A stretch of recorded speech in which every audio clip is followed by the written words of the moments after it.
महाराष्ट्र की राजनीति में हिंदुत्व बनाम तुष्टीकरण की बहस ने एक बार फिर से जोर पकड़ लिया है। मौका है परभणी महानगरपालिका के मेयर चुनाव का, जहां उद्धव ठाकरे के नेतृत्व वाली शिवसेना ने एक बड़ा या फिर कहें ऐतिहासिक दांव खेलते हुए पहली बार किसी मुस्लिम नेता को मेयर की कुर्सी पर बिठाया है। जी हाँ, शिवसेना यूबीटी ने सैयद इकबाल को मेयर की कुर्सी पर बैठा दिया है। ये फैसला केवल एक स्थानीय निकाय चुनाव का नहीं, बल्कि महाराष्ट्र की भविष्य की राजनीति की दिशा और दशा तय करने वाला संकेत माना जा रहा है। परभणी के इस चुनाव में महाविकास आघाड़ी का केमिस्ट्री टेस्ट पूरी तरह से सफल रहा। जीत का गणित पूरी तरह से तालमेल पर आधारित था। 65 सदस्यीय नगर निगम में मेयर बनने के लिए जादुई आंकड़ा हासिल करने में उद्धव ठाकरे सफल रहे। सैयद इकबाल को कुल 39 वोट मिले, जबकि भाजपा के उम्मीदवार तिरुमला खिलारे को हार का सामना करना पड़ा। वोटों के विश्लेषण से पता चलता है कि शिवसेना यूबीटी के पास अपने 25 पार्षद थे, लेकिन बहुमत के लिए उन्हें सहयोगियों की जरूरत थी। यहाँ कांग्रेस ने अपने 12 पार्षदों का समर्थन देकर बड़े भाई की भूमिका निभाई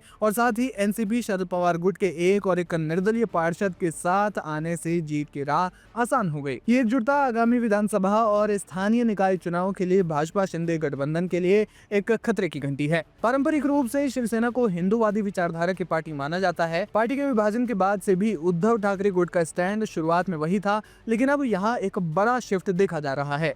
मुस्लिम चेहरे को मेयर बनाना राजनीतिक विशेषज्ञों के लिए चर्चा का विषय बन गया है। भाजपा ने तुरंत इस पर हमला बोलते हुए इसे सत्ता के लिए विचारधारा से समझौता करार दिया। भाजपा के नेताओं का आरोप है कि उद्धव ठाकरे ने वोट बैंक की राजनीति के लिए बाला साहब के विचारों की तिलांजलि दे दी है। हालांकि उद्धव गुट की राजनीति इसके उलट दिखाई देती है। उद्धव ठाकरे पिछले कुछ समय से समावेशी हिंदुत्व की बात कर रहे थे। उनका तर्क है कि उनका हिंदुत्व भारतीयता से जुड़ा है, जो धर्म के आधार पर भेदभाव नहीं करता। सैयद इकबाल को चुनकर उन्होंने 2 निशाने साधे हैं। पहला, महाराष्ट्र का मुस्लिम मतदाता जो अब तक शिवसेना से दूरी बनाकर चलता था, अब उद्धव ठाकरे को एक विकल्प के रूप में देख रहा है। दूसरा, कांग्रेस और शरद पवार के साथ गठबंधन को सुचारू रूप से चलाने के लिए उन्हें अपनी कट्टर छवि को उदारवादी बनाना जरूरी था। कौन है परभणी के नवनिर्वाचित मेयर सैयद इकबाल? सैयद इकबाल शिवसेना यूबीटी के पुराने और वफादार कार्यकर्ता माने जाते हैं। परभणी जैसे मुस्लिम बहुल और मिश्रित आबादी वाले क्षेत्र में उनकी पकड़ मजबूत है। परभणी नगर निगम के प्रभाग क्रमांक 8C से पहली बार नगर सेवक यानी कॉर्पोरेटर वे चुने गए हैं। वो शिवसेना यूबीटी के एक सक्रिय नेता हैं।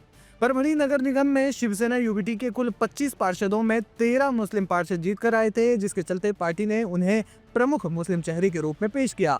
12 फरवरी 2026 को उन्हें शिवसेना और कांग्रेस गठबंधन के साझा उम्मीदवार के रूप में मेयर पद के लिए चुना गया। उन्होंने भाजपा उम्मीदवार को 13 वोटों से हराया। वो परभणी नगर निगम के इतिहास में शिवसेना यूबीटी के पहले मुस्लिम महापौर बने हैं। उद्धव ठाकरे ने एक वफादार मुस्लिम चेहरे को आगे बढ़ाकर ये संदेश दिया है कि उनकी पार्टी में काम और वफादारी की कीमत मजहब से बड़ी है। ये कदम स्थानीय स्तर पर पार्टी के कैडर को भी ये विश्वास दिलाता है कि नेतृत्व हर वर्ग के प्रतिनिधित्व के लिए पूरी तरह से तैयार है।